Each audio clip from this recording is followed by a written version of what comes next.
Second Impressions by P.E. Rowe. It was a tense 40-minute jump out of Alpha Richard. Lieutenant Shad Potzer remained strapped in beside Denver Gennaro, the private courier ship's captain. For Shad, the angst stemmed from a deep concern over the offensive the Trasp had successfully waged against Alpha Richard. If they hadn't already taken the system outright, they'd certainly turned what had been a stable system into a dangerous and chaotic place. And for Shad and his new junior officer Ellis Ames, personally, the disappearance of their ship, the Bayard, indicated that the LSS was in turmoil. Either their ship had been totally destroyed in the mooring field, or the command decision had been made to flee Richard, to retreat and reassess, which meant that not only had the civilians at Richard been caught off guard, but also the LSS command structure. Shad and Ellis didn't know much more than that. And adding to the stress of that uncertainty was the uncertainty he still had about Denver and Kilty. These two sisters and their android were hiding something. That was certain. But it was also true that they'd gotten them out of Richard safely, at least for the moment, it seemed. Denver and Shad sat in silence up on the flight deck. Apart from a brief explanation about the statistical soundness of their initial escape jump from the sisters Andrew, very few words were exchanged. Kilty explained the situation to Ellis Ames at the table in the midship. It's a short initial jump out of the dangerous area with a secondary trip pre-plotted. The Trasp might have situated ships in the common lanes out of Richard. Our course drops us to the middle of open space. If it's clear there, we can sit and make an assessment. If not, we jump again right away. I get it, Ellis replied. Shad and I are Lunar Rangers, you know. His tone was sharp, a contrast to the warmth Kilty had been accustomed to hearing from Ellis in the preceding days. Oh, I guess I wanted to make sure you knew. That wouldn't be obvious to most people. It's obvious to us. I think... Kilty looked over at Ellis and noticed the sour look that seemed to come over the young ranger's face at the sound of her voice. She stopped talking. What? You think what? He asked. I was just going to say that I think we'll find your ship. They probably just jumped out as a precaution. What do you know about it? Well, nothing really. That's why I didn't finish saying it. I hope it's true, Ellis. I want it to be true. I want everything to be all right. He looked back over at her with disdain. It's obviously not all right, Kilty. I'm sorry. I just want you to know we're going to try and get you back to your unit. I'll believe that when I see it. Okay, Kilty replied, confident that she and Denver would come through on that promise. She'd have loved to try and talk through the tension, but she also knew why Denver had done what she'd done, and she also knew why she wasn't letting the two Rangers in on the secret. They'd be off their ship soon enough, and Ellis Ames and Shad Potzer would be a memory the two sisters would talk about years from then. That time they'd met the Gamma Griffin Rangers and been mistaken for spies while picking up a quarantined Athosian cat. She was certain it would be a funny story at some point in the future, but she liked Ames, and in the moment, it was sad. It felt sad to her that a funny story would be all that would come of Ellis Ames in her life. It had seemed like he might become so much more. When they finally dropped out, Shad and Denver were immediately relieved to find open space surrounding them in the interstellar void between Alpha Richard and the three largely vacant nearby systems. Negative contacts, Captain Gennaro. We are clear for now. Well done, Andrew. Thanks. Denver turned to Shad as she unclipped from the captain's seat. Shall we? She gestured toward the midship. A decision needed to be made about the Rangers. Denver led the way to the table, where Kilty and Ellis were strapped in. Andrew followed behind them, floating down the short forward corridor as Denver and Shad pulled themselves down to the lunch table in the midship. Lieutenant, Ellis said in a harsh, almost scornful tone. We have an understanding, Ames, Shad replied. Yeah? Yeah, it's simple enough. They give us a ride back to our unit, and we forget about anything that might have happened getting us there. That's one idea. Considering we could have just as easily left you two on Darren 13 for the Trasp to sort out, I'd say that's a pretty decent deal, Kilty said. You don't have to like us or even be grateful, Ellis, but the attitude is a bit much. No, you're right. Getting stabbed in the back by you two has been so much fun. A privilege, really. Ames, just shut up, will you? That's an order. Ellis glared at Shad, and then shook his head. As I told Shad back at the mooring field, we're going to get you two home to your unit, Denver stated. We needed to get clear of the shooting first, and now that it's safe to do so, I'd like to figure out the fastest and safest way. The fastest way is not going to be the safest, Shad replied. The Byard will be at our secondary drop coordinates if she's still out there anywhere. Off the top of my head, that'd be about a 3-hour jump if I've got our current position roughly correct. If we approach at a distance and ping them with the correct clearance codes, they'll allow us to approach. Doubtless they'll be a bit jumpy right now, Denver said. It should be fine, Shad answered, especially since you're obviously a civilian vessel. They'll be suspicious, but as long as we don't approach without permission, they won't fire on a letters trade ship. It'll be fine. Sounds reassuring, Kilty added. Probably nothing at all will go wrong, just like everything else since we met you boys. That's the fast route, Denver said, ignoring her sister's commentary. What about the safest route? Presuming the strike on Alpha Richard is an isolated incursion, Shad suggested. You could drop us at any LSS base in the vicinity. Ellis Ames turned his head toward the back of the ship, as though something had caught his attention. Kilty looked over at him inquisitively. You hear that? Kilty shook her head. I swear I heard something. It is the feline cargo, the Andrew answered, vocalizing so as to catch our attention. Denver shook her head. The damn cat. There were very specific instructions, Kilty replied. Can we figure this out first, Kay? Well, what post is nearest, Shad? Kilty asked. Kappa Knowles would be the nearest inner LSS post with a Gamma unit stationed there.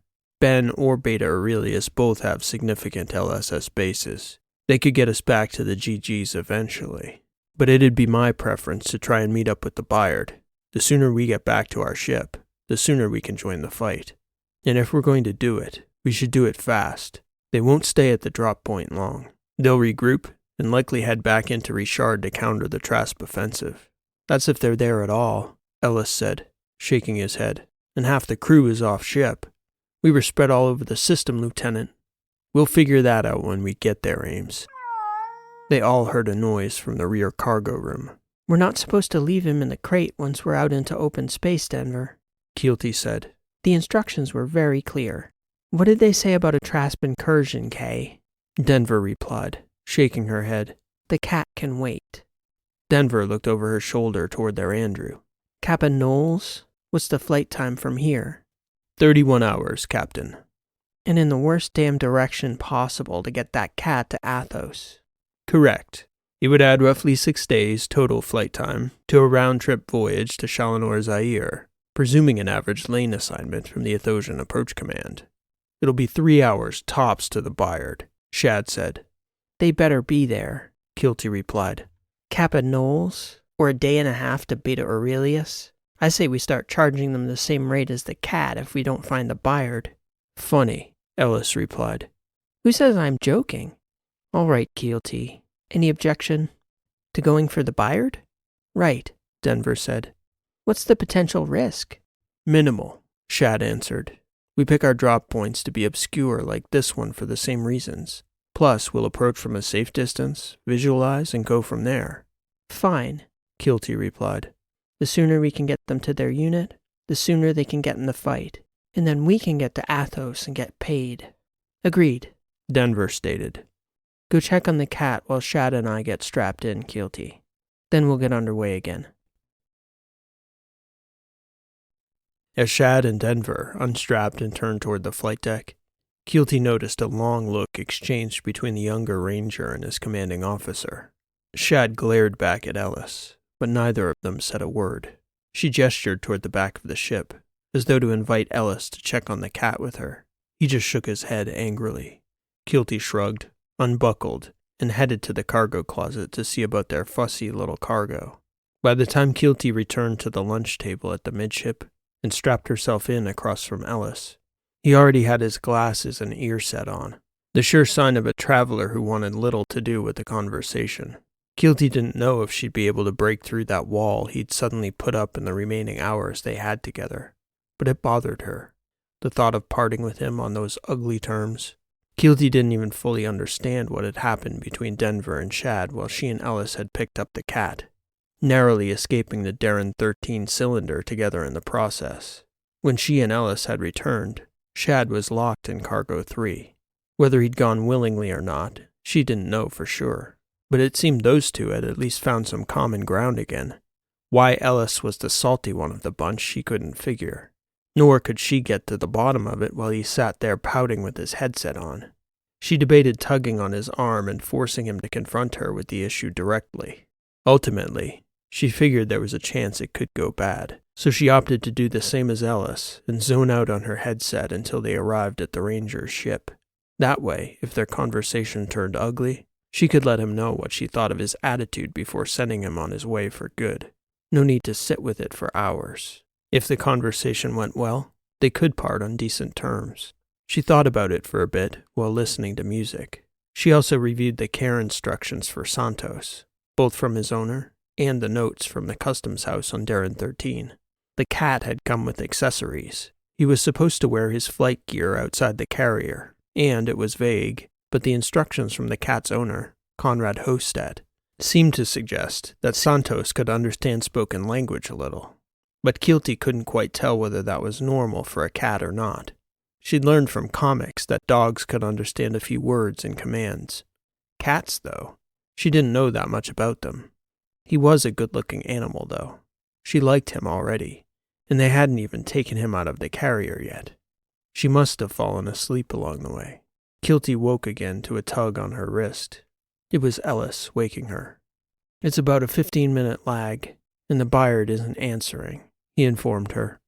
Keelty took off her headset. She turned toward the float screen by the side wall. She didn't see the Bayard on it, just a blank screen with a few stars in the background. "Did we get a visual?" Ellis shook his head. "Could be they're jumpy, trying to run dark. I imagine an LSS ship could make themselves scarce if they wanted to." "Yeah, maybe," Ellis replied. "Could be they're not there either." "We're going to jump in closer," Denver announced over the ship's audio. "Shad thinks they could be tough to spot from out here. Everyone still strapped in?" "Go ahead," Keelty declared. "We're good." Keelty felt the ship jump. She looked over at Ellis. "I wanted to ask you, Ames, before you and Shad go. I don't know. I know you're upset, but I guess I don't know why. We tried to help you two with that Trasp agent, and then you accused us. And here we are bringing you back to your unit, and you're still mad at us?" "I'd rather not say, Keelty." "Why not? Denver and I never meant anything bad by you two." "It's fine. We'll be off your ship just as soon as we catch up with the Bayard, hopefully momentarily." "Yeah, but why are you so sour on me, Ames? I thought we did pretty good back there, escaping together. I thought you liked me too."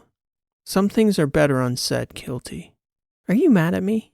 "Would you leave it alone, please? God!" "All we wanted to do was pick up the cat and give you two a ride." "I guess you're not going to leave it. But that's fine. I've got nothing to say." She shook her head at him.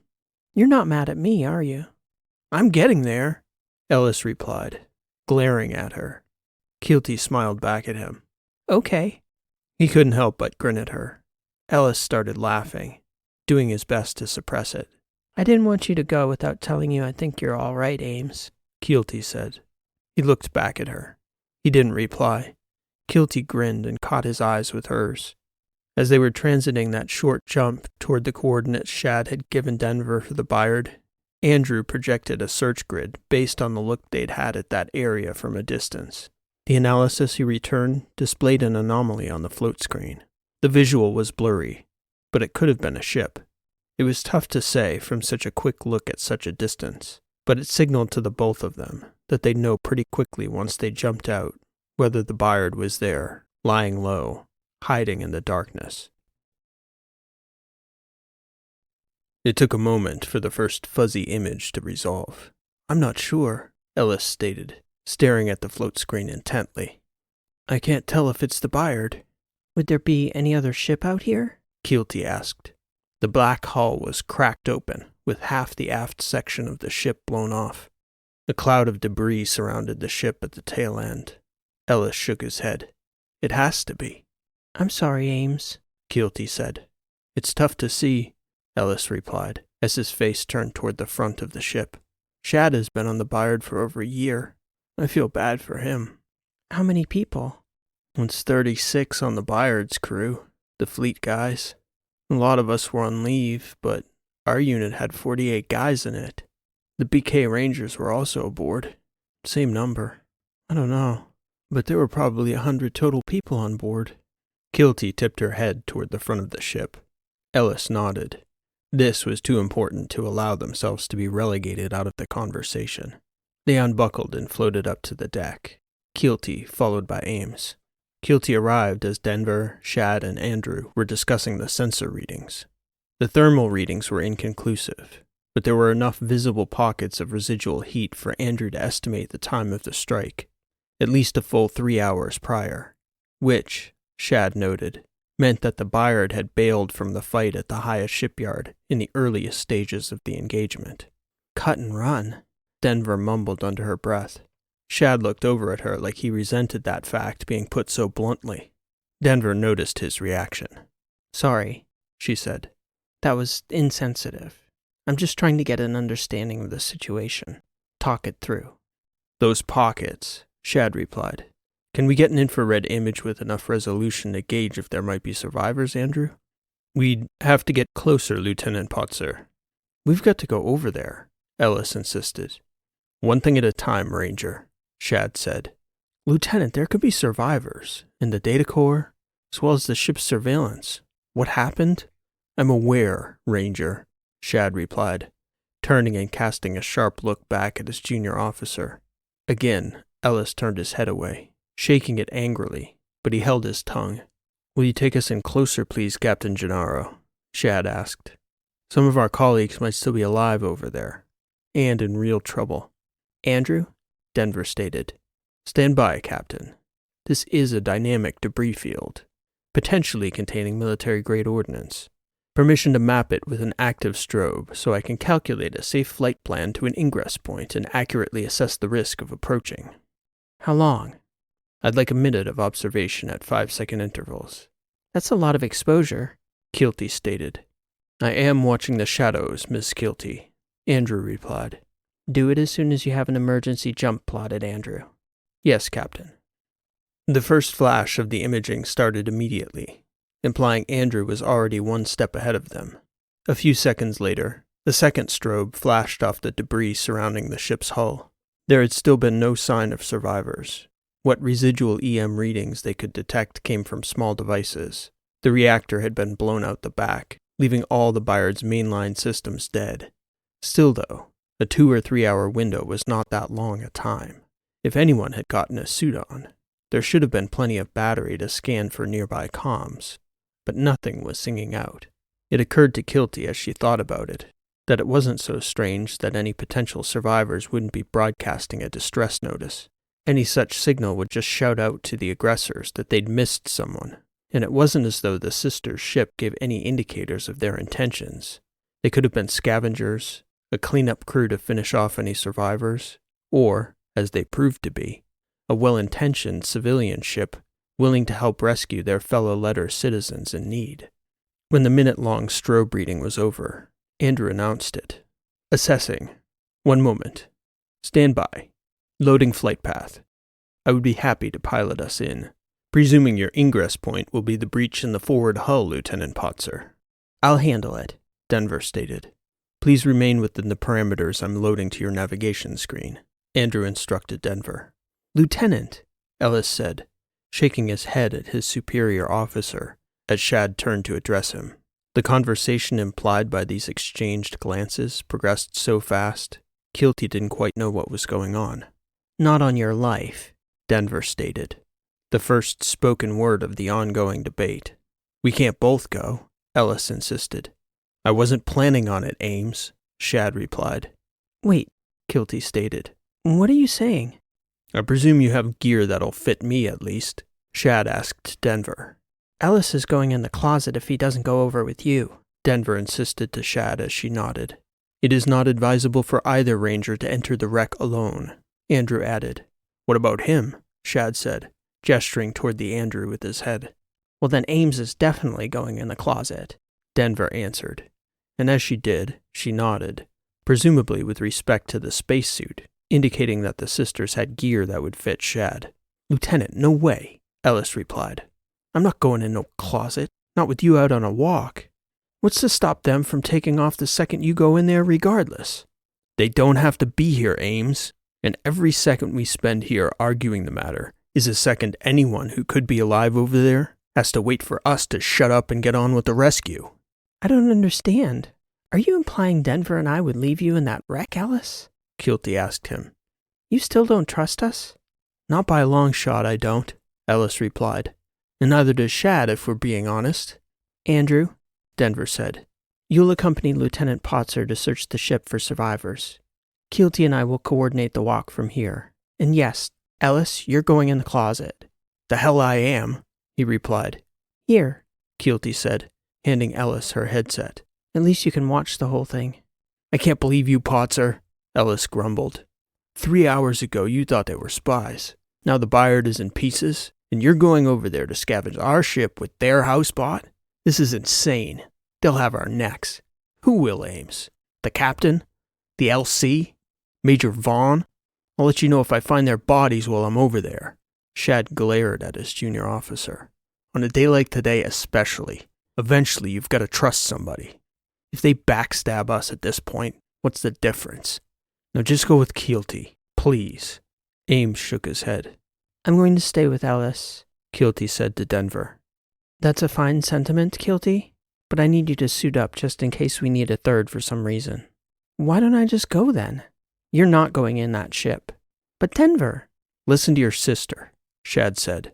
The interior of that vessel is a maze of dangers right now, Keelty. If you don't know the ship and what to look for, you could end up dead in a heartbeat. He turned back toward Denver. Do not send her in under any circumstances. Don't worry about that, Denver replied. Keelty shook her head, confused by the layers of distrust and the resultant reasoning behind all that bickering. But she escorted Ellis to Cargo 3 and latched the door behind him. Then she floated back up front to join her sister on the flight deck, while Shad and Andrew suited up just inside the rear airlock. The suit for Keelty was just a precaution. The only circumstance she was leaving the ship, Denver told her, was if they needed a third set of hands getting an injured party inside the airlock, or, she added, if they needed someone to send over gear in a pinch. Keelty joined her sister on the deck, zipped into her suit, her helmet still stored on its clasp outside the airlock. She tapped the dash to pull up a float screen in front of her and mirrored it to her eyewear. You on, Ellis? I hear you, the younger ranger grumbled from the closet. They're just at the outer hull, Keelty reported. I can see good enough, he replied. I have eyes and ears. That's gratitude, Keelty mumbled to her sister. Isn't this one fine mess? We couldn't just leave, Denver replied. There could be survivors over there, Kay. I get it, but don't tell me it doesn't feel like we're getting dragged into something further and further with every choice we make. How about we have this conversation after? Sure, I'm certain this will be the last of it. Just watch the screen, Kay.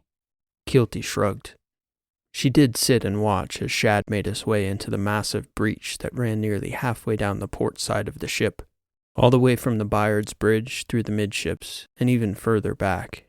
Keelty's screen went from light to darkness as Shad entered the ship's interior. Then, as the camera adjusted, Shad's lights flicked on. The deadly hazard Shad had promised didn't seem apparent to Keelty as she observed. There were no sparks, no clouds of venting gas, no explosions or live wires. What she did see were plenty of jagged edges and, sadly, a number of deceased LSS fleet personnel were floating in the tangled spaces. Keelty could hardly make out rooms, stations, or corridors, just dark shadows and flashes of indiscernible debris reflecting the light from Shad and Andrew's helmet lamps. The dark specks, she realized after a moment, were blood that had frozen in the cold of space. Shad had a hammer, and as he neared solid bulkhead walls and hatches, he would slam it down hard, Bang, bang, bang, bang. Bang, bang. What's he doing? Keelty asked. Checking for stability? It's a melody, Ellis answered her from the closet. Count the syllables. GG Rangers is the call. The response is GG. He's signaling their friendlies, if anyone's alive over there hiding inside a sealed compartment. I have a few dead spots on the infrared of the starboard side, Captain, Andrew reported. Permission to launch drones 1 and 3 to cover the area. I will fly them. At your discretion, Denver replied. The trio back on the sister's ship heard the clicks from the hull's outer compartment doors opening and releasing the drones. Shad alternated between banging on the walls and trying to get a response from each of the access panels he came across. All the systems failed to respond. At a few points, he and Andrew attached a battery to a port to see if they could bring an interface online, each time without success. Andrew and Shad made their way toward the rear of the ship methodically, clearing compartments as they went. There hadn't been any response to Shad's hammering. They'd yet to find a pocket of atmosphere, which, Ellis explained to the sisters, meant that the first shot likely knocked out all the power to the ship's main systems. It's funny, though, Ellis explained. Emergency closures should operate on battery backup to close bulkhead doors in the event of a hull breach. I haven't seen one closed door yet. Maybe an EMP? Denver suggested. Those systems are hardened, Ellis stated. I don't know. Seems odd to me. Shad continued to bang his way back to the rear of the ship. Keelty could see from his helmet's video the stars poking their pinpoints of light into the background as Shad progressed. Then, suddenly, he turned a corner and could see a gigantic hole in the center of the ship where the reactor should have been, and behind that cavern, conspicuously absent, was the entire engine compartment. The sublights, the bell, the ring drive, everything. The entire back of the ship was hollowed out. Andrew alerted Shad to several warm spots from the infrared survey from the drones.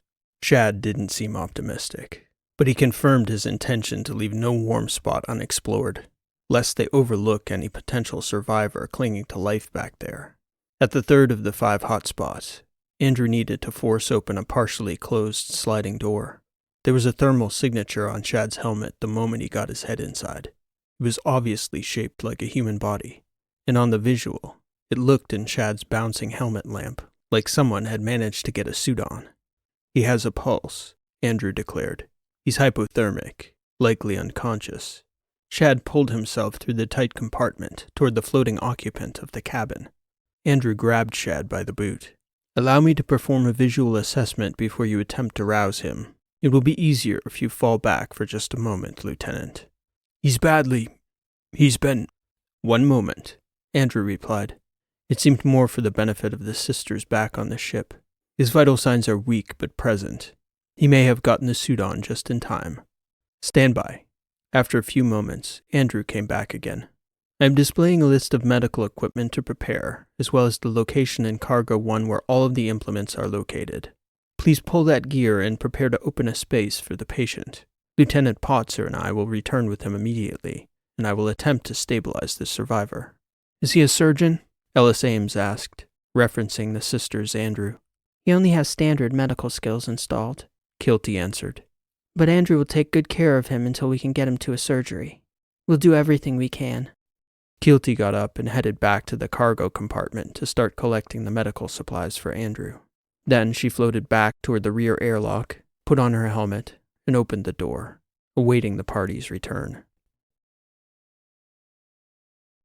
Keelty had just put out the grab bar, a rope that sprung out into a solid line when charged. She'd positioned the far end right at the chasm in the forward section of the Byard's hull. It would make extricating the survivor far easier for Andrew and Shad. She'd got it out none too soon. We have a contact, Denver declared. Get the hell out of there now, Potzer, unless you want to get left behind.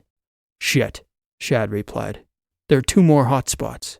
My analysis shows likely residual heat from battery overload. Return to the ship, please, Lieutenant. I will extricate your colleague. Inside now, Kay, Denver commanded. Aye, aye, Keelty replied, pulling herself back along the rope and into the airlock. I left the line out for you two. I estimate 3 minutes, Denver stated. How quick can you get back, Andrew? It will be close. the android declared. "Leave the outer lock open, please, Ms. Kilty." Andrew secured the sole survivor under his left arm while he pulled himself through the byrd's dark, jagged corridors with his free hand, following Shad, who himself sprung forward at an impressive clip, even for an LSS Lunar Ranger. The vast opening at the front of the ship, as much as it cut time crossing the final stretch to open space, meant that there was almost no room for error on that final redirection as they flew back toward the sister ship. Shad either had to hit the hull, grab it, stop his momentum, and then redirect to the rope Kilty had put out, or he had to nail that last trajectory and catch the rope itself outright. Otherwise he'd find himself flying out into open space with an unknown vessel bearing down on them. Andrew, of course, would not miss. "I'm loading a visual aid on your visor," Andrew told Shad. "Be sure to hit that line." "I got it," Shad declared. A glowing bar appeared on his helmet's display at a downward angle in hull opening. It gave Shad a sure target. That thin rope would have been barely visible otherwise.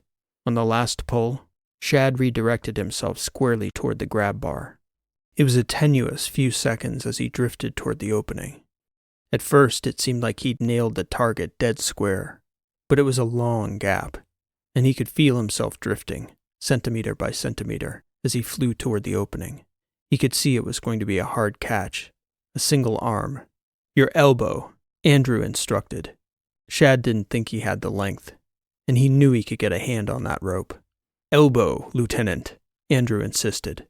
Shad threw his arm out as far as he could reach, bracing his forearm into an acute angle right at the grab bar, shouting as he caught the rope-thin grab bar in the crook of his elbow, quickly scrambling to get his other arm around and on the wire. "Ow! Damn, that hurt." "Well done, Lieutenant," Andrew stated as he snatched the grab bar with his free hand. Shad had pulled himself around and oriented himself toward the ship.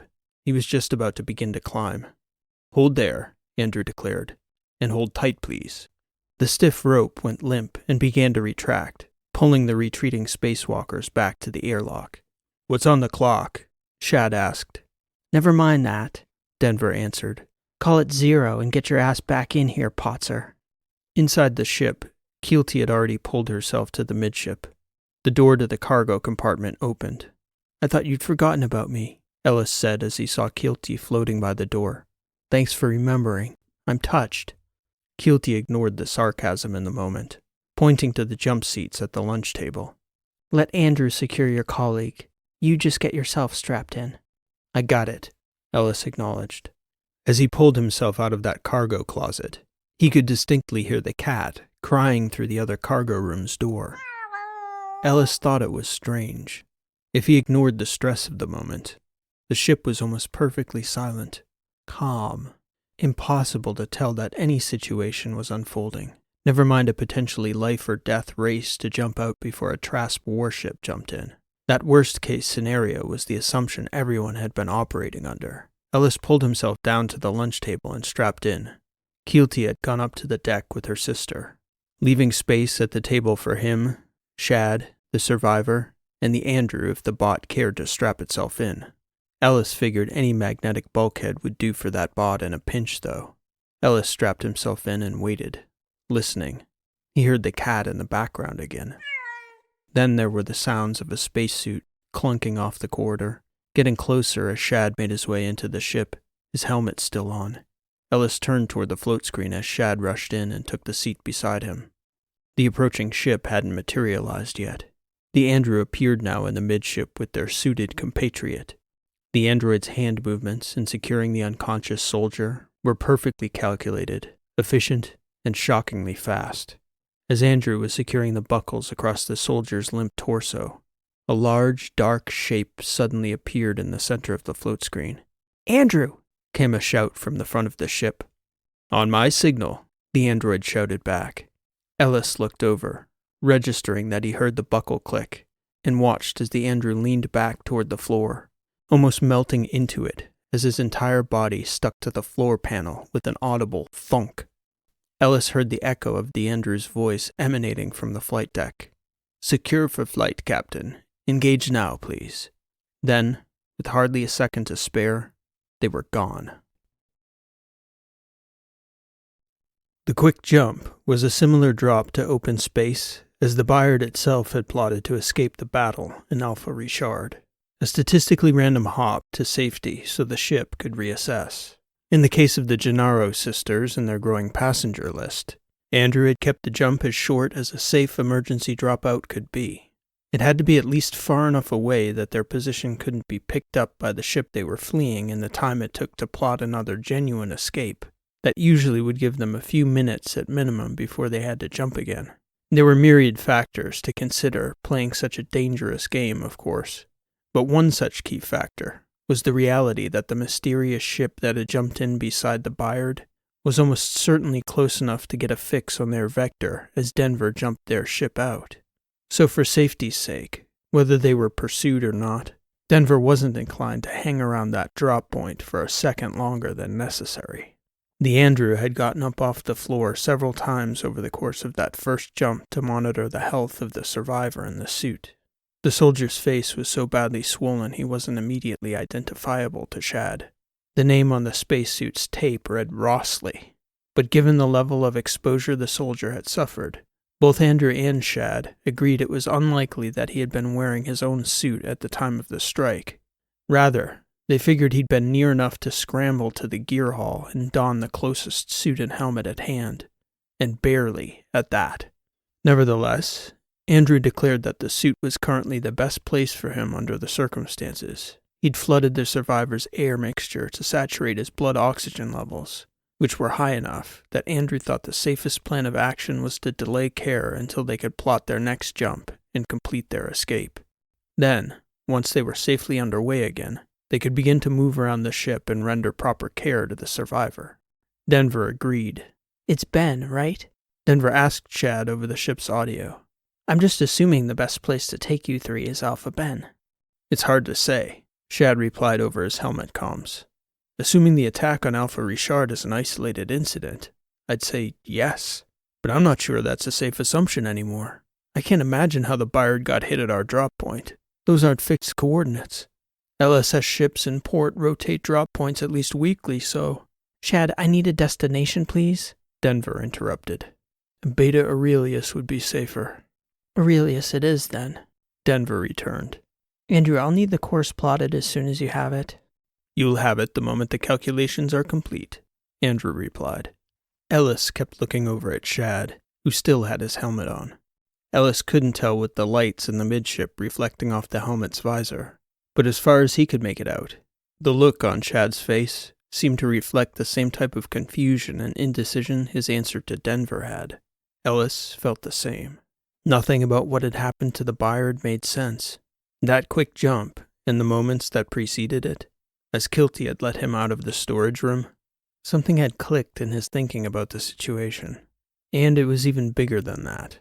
The anger and resentment toward the girls, regardless of what sort of scheme he was certain they were up to, those feelings dissipated entirely. Maybe it was the sight of the Bayard's sole survivor, his skin swollen and brutally bloodshot, even through the refracting lens and tint of a space helmet. Maybe it was the time he'd had to reflect. But Ellis Ames started thinking about how random and lucky it was they'd come across the girls.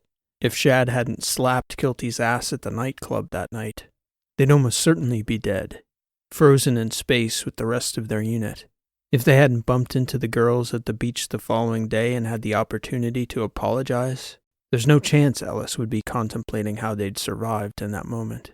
"We should have been with them, Shad," Ellis said. He saw the lieutenant's helmet turn toward him and stop, but because of the glare, he couldn't see Potzer's face. He also knew it wasn't likely Shad would even bother trying to shout through the glass. And Ellis didn't have his ears in. He also didn't care. It wasn't even a conversation, really. Just an opportunity to talk to his superior without Shad talking back. "I don't mean what you think, I'll bet, Shad. I mean it was lucky. We couldn't have done anything if we'd been with them. We should be dead right now. That's what I mean." Shad turned his arms up in the only discernible gesture he could make, as though to ask with body language what difference that made. "We need to do right by them," Ellis continued. "Our brothers." Ellis Ames was quiet for a moment. Potzer's helmet hadn't moved. His gaze was still fixed on his young ranger. "Dropping out in 5, Denver's voice announced through the midship. I'll have a countdown to our second jump as soon as the nav panel starts calculations. Everyone remains strapped in. Only Andrew is free to move back there. Stand by, please. And we need to do right by them, Ellis said, gesturing with his head toward the flight deck. The ship dropped out, and, once again, as soon as they were settled and floating free, Andrew got up and ran through another visual assessment of the Bayard's sole survivor. It was well past time when Kilty finally got up to let out Santos. She couldn't blame the poor creature from getting fussy in that tiny little carrier, stranded and strapped down in a closet with no sense of where he was, where the ship was going, and who the people were taking him there. And to top it off, there'd been nothing but a steady stream of chaos going on around it since Kilty had picked up the cat's carrier at the customs house on Darren 13. Santos was making a lot of noise when Kilty opened the door to the cargo closet. She started talking to it, apologizing, asking questions, telling the poor thing everything was okay. It was bizarre and silly, but for some reason, she couldn't help herself. Was that something other people did? Talking to cats? Or was she being weird? Kilty wondered about it, but she didn't stop talking to him. She'd read the instructions, and the accessories that came with the cat seemed a bit much. The bag itself was big and cumbersome, with another case inside it. There was plenty of food in the accessory bag, according to the customs people. There was also a box that she understood to be some sort of specialized cat space toilet, however the hell that worked. She chuckled at the idea of someone designing and fabricating such a thing. And there were a number of other accessories that went inside what the instructions called the cat closet, which Kilty understood she only needed to help Santos crawl into. He would do the rest, apparently. All she had to do was set up all these cases, open the door, and occasionally refill the food and water dispensers in Santos's closet. She spent a few minutes setting up the 2 accessory crates, while the cat cried out to her in a way that seemed sad to Kilty. Poor little thing, she said a few times as she worked. We're going to get you out of there. Once she'd finished setting up the 2 crates, she opened Santos's carrier.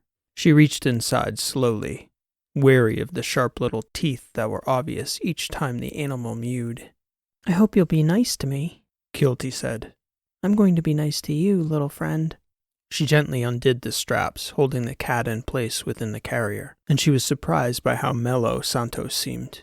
This was a new experience for her, she thought, but it occurred to her that the cat was used to traveling this way, even if she was a stranger to Santos. When the strap was undone, he seemed to pull himself into Kilty's arms. She was shocked by the softness of his coat, not like hair, she thought.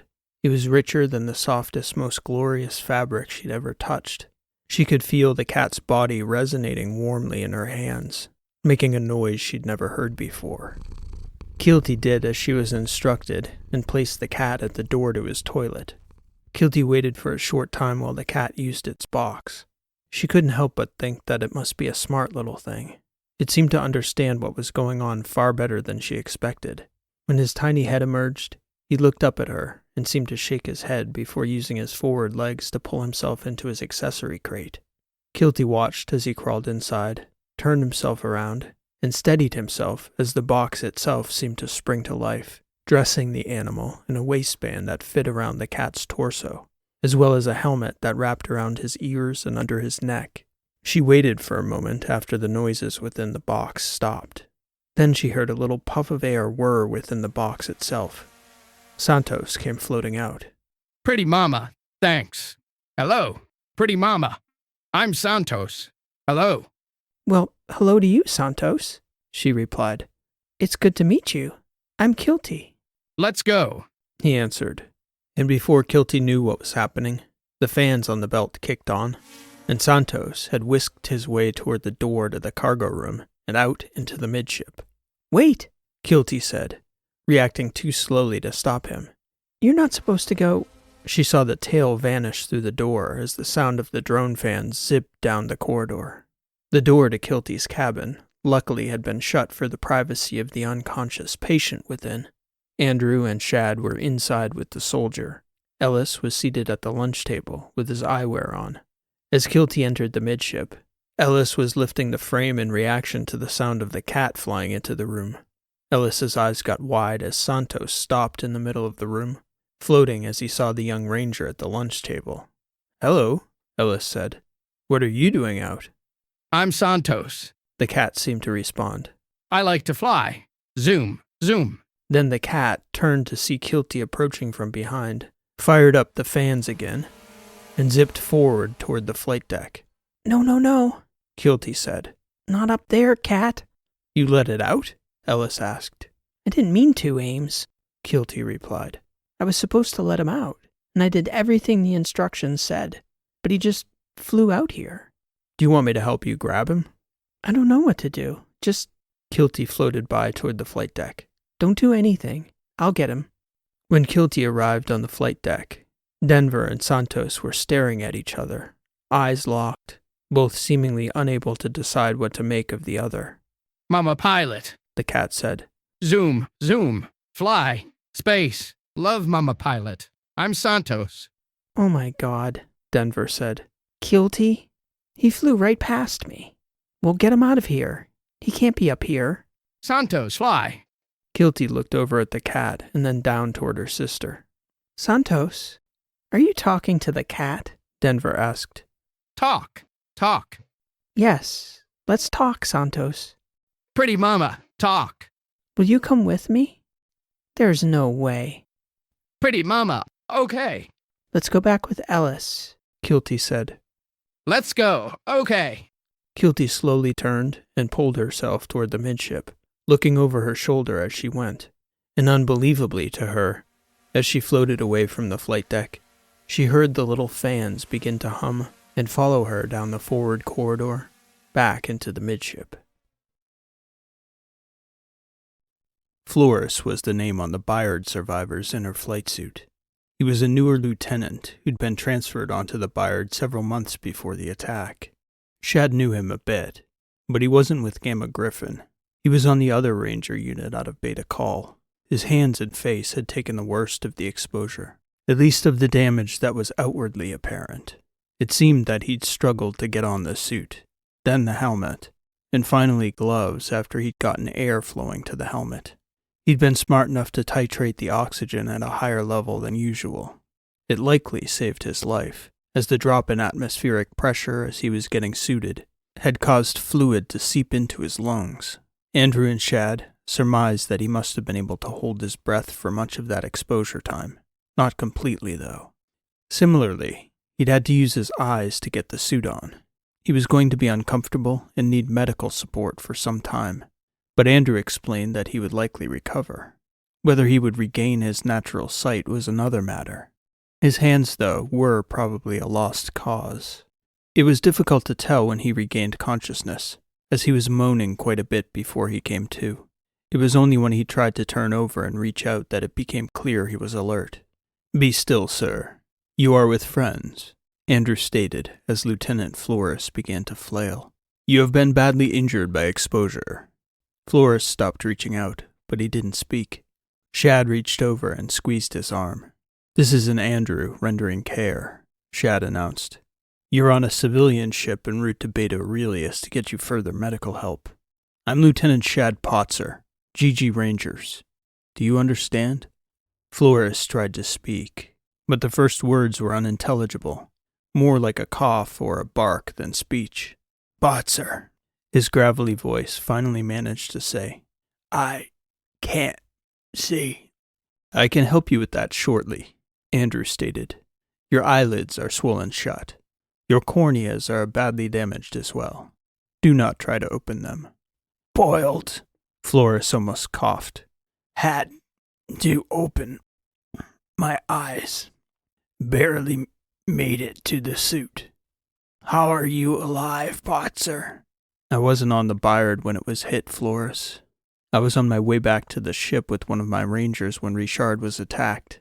When we saw the ship wasn't in Highest Shipyard, we jumped to the drop point to see if the Bayard made it out. You were the only one left over there." "Sung didn't make it?" "No one made it, Flores. Sorry." "Did you know him?" "Sung? No. I'm not familiar with the name." "He was a flight technician. a second class fleet mechanic. He saw it happening and pulled me to the gear hall. Good kid. You sure he didn't? You were the only one we found over there. The entire engine compartment got blown out the back. The bow got cracked wide open. I think I was already out. I don't remember the back half. What the hell happened, Flores? The lieutenant took a long, deep, gravelly breath. What is this ship you're on, Potzer? It's a courier ship. Out of Richard? I'm not. I don't even know exactly. Shad looked over at the Andrew, who chose not to fill in a blank Denver herself hadn't shared yet. That's lucky for you, I guess, Flores replied. It was. Very lucky. Again there was another long pause before Shad tried once more. We'd like to know what happened, Flores, at least as far as you can remember. It's pretty strange that the Bayard would be hit at the drop point. I agree, Potzer. That's strange. It's also strange that there was no sign of debris from any other vessels. Like it wasn't much of a fight out here. Strange that you would pick me up afterward, too. I see. Funny, though. I can't see anymore, Potzer.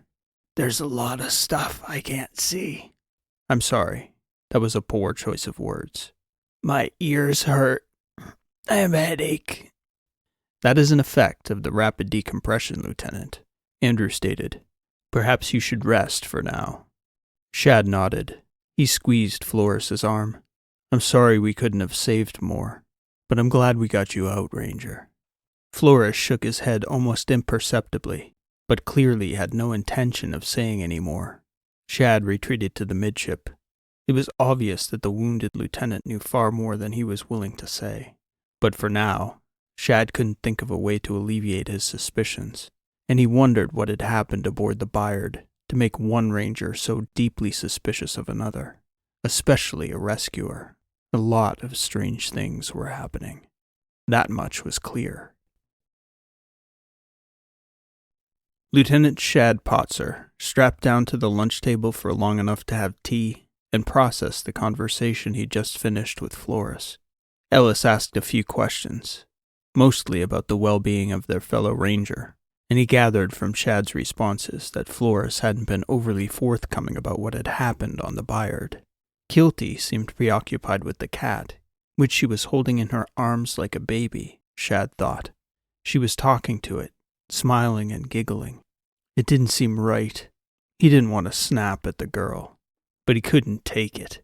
He lost a lot of friends over there that day. He could only hope that some of his fellow rangers had straggled back to the Bayard like he and Ames had. It was a small ship, and now that Flores was being tended to in the younger sister's cabin, there wasn't much of an option for solitude.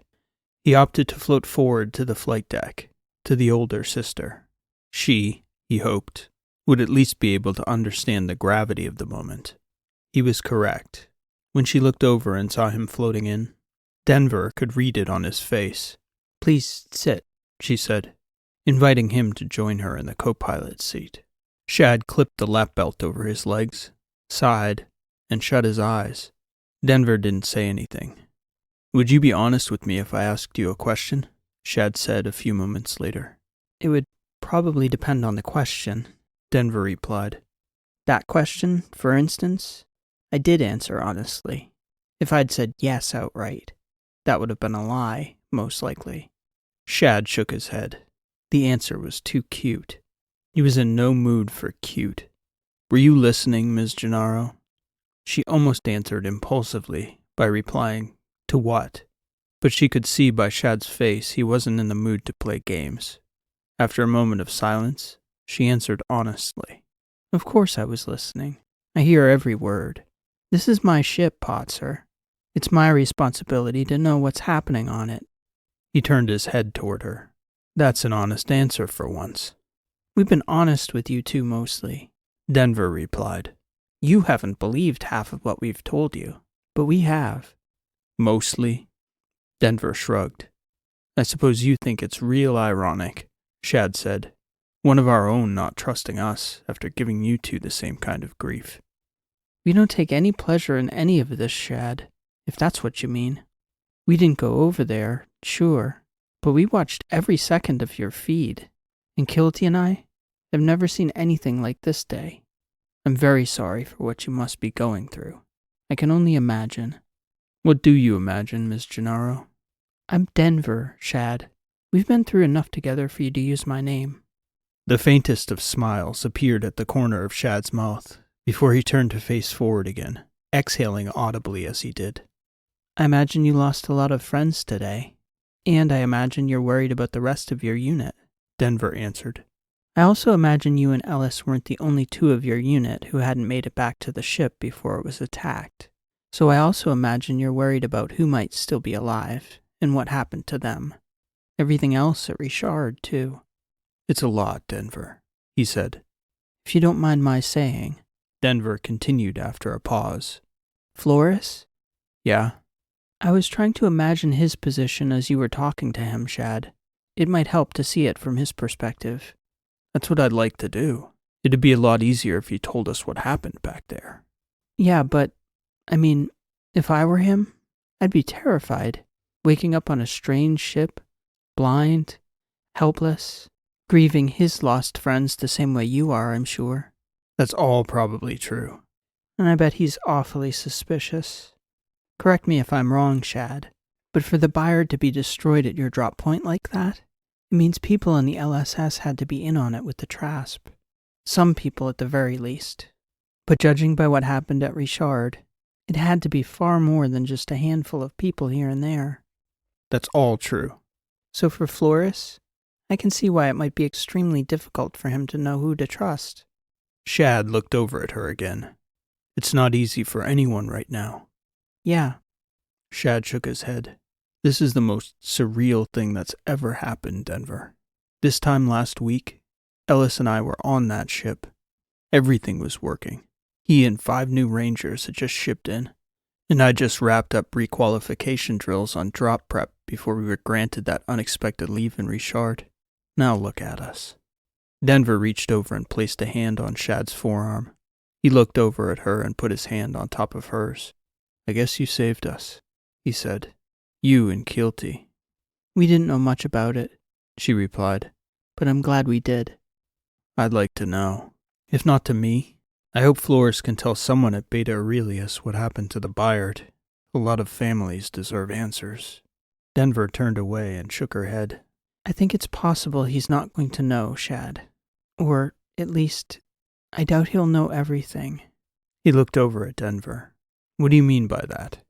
Like Flores was saying, a lot of strange things are happening. You probably didn't have time to catch it as you were strapping in, but I've been running it through the registration and image recognition databases. That ship, the one that jumped in as we were jumping out. Denver pulled up the images on the float screen that they'd taken right before she jumped away from the Byard. Have you ever seen anything like it, Shad? He looked up at the screen, examining the images with wide-eyed scrutiny and a look that bordered on disbelief. That's what jumped in? He asked. She nodded. To the Byard. The pictures don't lie. Denver waited as he continued to examine the images in disbelief. The ship. Have you ever... The sheer size of the vessel was immense, or at least seemed so by the way it was framed. There also seemed to be 1,000 different acute angles, a sharpness to each black, flat surface, almost as though that one gigantic ship was a concatenation of 1,000 smaller pieces, all stuck together by some tight, angular magnetic forces. It almost didn't look like it could be a human creation. That's not a Trasp ship, Shad declared. It's certainly not ours. I have no idea what that is. I had a thought as Andrew was enhancing the resolution on that imagery, Denver replied. You might think, that the ship which destroyed the Byard might have stuck around to see if anyone came to their rescue. Maybe picked them off as well. Or maybe, I've heard stories about people scavenging off wrecked Trasp or Terran ships after battles, right? Does that look like a scavenger ship to you? Shad asked Denver. No, it does not, she answered. And it also occurred to me that, sorry to say, but I think it's true, if that thing had attacked your ship, Shad, there wouldn't have been pieces big enough left over for you to hold in your palm, much less a survivor for us to pick up. He shook his head as she said it. I'm inclined to agree with you. So what the hell have we stumbled onto now, Shad?